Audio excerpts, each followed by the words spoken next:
Hello friends next paragraph आपके सामने है।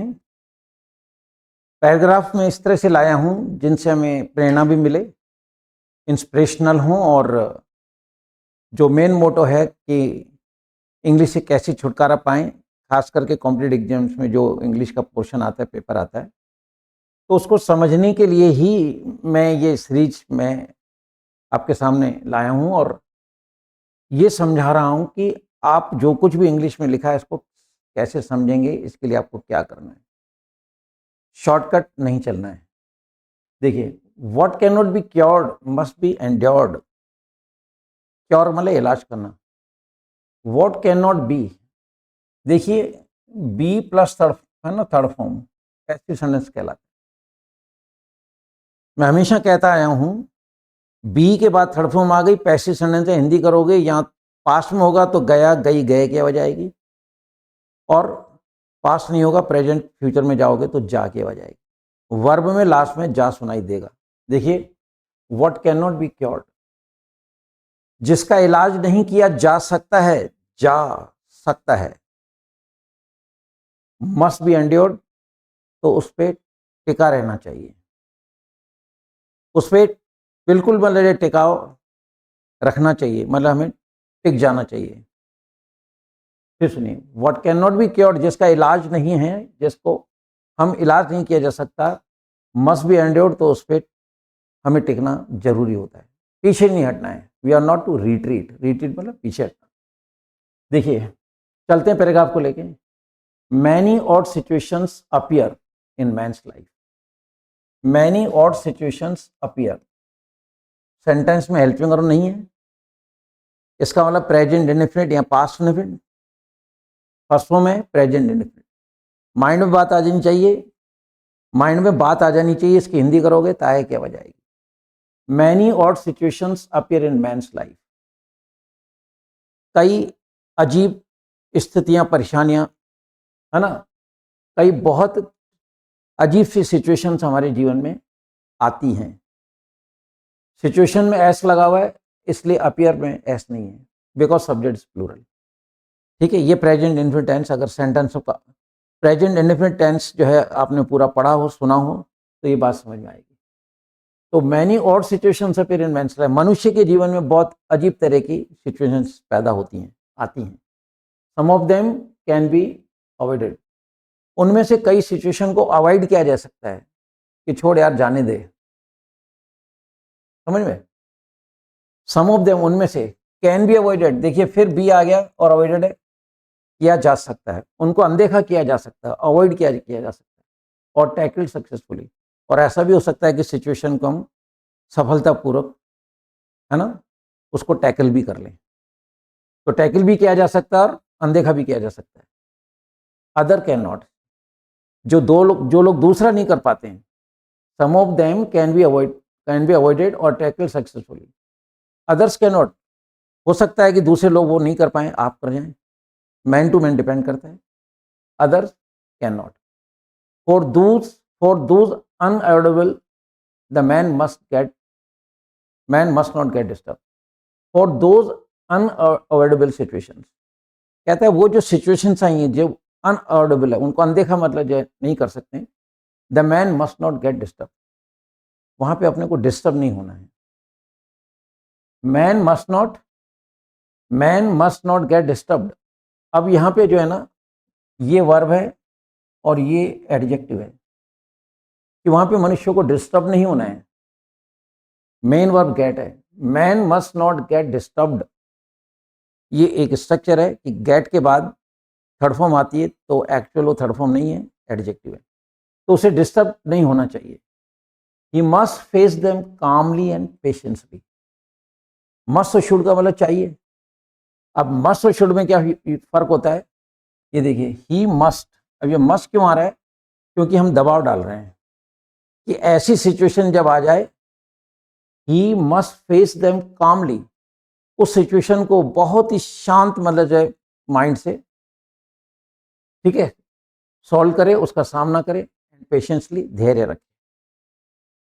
रखे, शांत स्वभाव से उस सिचुएशन को सॉल्व करने की कोशिश करे, उसका फेस करे, सामना करे, because there is no other way out, क्योंकि उसका और कोई तरीका ही नहीं है।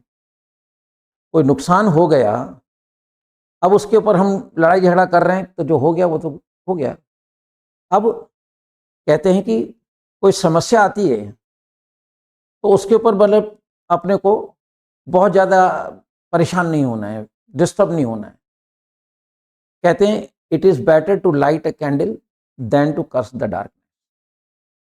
आप पढ़ रहे हैं, सुबह आपका पेपर है, लाइट चली गई, अब आप फ़ोन कर रहे हो, ठीक है, पावर वाले फ़ोन नहीं उठा रहे हैं, आप बहुत डिस्टर्ब हो गए, है कि नहीं, और फ़ोन उठा लिया तो गाली गलौज पे आ गए। नहीं, it is better to light a candle than to curse the darkness. कुछ नहीं करना है, जब आप पढ़ने बैठे पॉसिबिलिटी लाइट जा सकती है, you must have a lamp, और या मोमबत्ती कैंडल आपके सामने हो, माचिस आपके साथ हो। लाइट चली गई, मोमबत्ती जलाई, पढ़ने बैठ जाइए, क्योंकि मोमबत्ती में इतनी रोशनी तो होती है कि आपकी बुक के जो वर्ड्स हैं आप बुक पढ़ पाएंगे जो पढ़ रहे हैं। It is better to light a candle to, है ना, it is better to light a candle than to curse the darkness. अंधेरे को गाली देने से बढ़िया मोमबत्ती जलाइए। फिर एक सही और है, if you Sai your trouble it will grow double. देखो कितनी अच्छी बातें कह के हैं लोग। If you Sai, SIGH, if you Sai your trouble it will grow double. अगर अपनी मतलब जो ना प्रॉब्लम्स के ऊपर आप और ज़्यादा मतलब चिंता करोगे तो बढ़ेगी, कम नहीं होगी। तो फिर क्या करना है, it is better to light a candle than to curse the dark. Clear? तो वहाँ डिस्टर्ब नहीं होना है। He must face them calmly, patiently, because there is no other way out. उसका कोई दूसरा तरीका भी नहीं है। तरीका एक है, शांत होके धैर्य रख के उसका इलाज ढूंढे। ही शुड, उसे ऐसा करना चाहिए। Of course his try best to avoid them. He should of course his try best to avoid them, कि उनको जाने दो उन गलतियों को, तो पूरी कोशिश करनी चाहिए। But in case he fails, अभी देखिए इन केस का मतलब था माना कि वो ऐसा करने में असफल होता है। ताहे क्यों बोल रहा हूँ, फेल में एस लगा हुआ है। देखिए ये सेंटेंस है, he fails, present indefinite tense का है, हेल्पिंग नहीं है, फर्स्ट फॉर्म है, ताहे क्या हो जाएगी। इन केस ही फेल्स, फ्रेंड्स अब ये कॉन्सेप्ट समझना। इन केस के बाद आपने जब इन केस बोला, इसके बाद जो भी सेंटेंस आएगा 101% प्रेजेंट इंडेफिनिट टेंस होगा। अब आप क्या ये कह सकते हैं कि हम शॉर्ट पीरियड के अंदर इंग्लिश लिख पाएंगे, बोल पाएंगे, समझ पाएंगे? यही समझाने के लिए मैं ये पैराग्राफ आपके सामने लाया। अब देखिए इनकेस का अपना एक कॉन्सेप्ट है।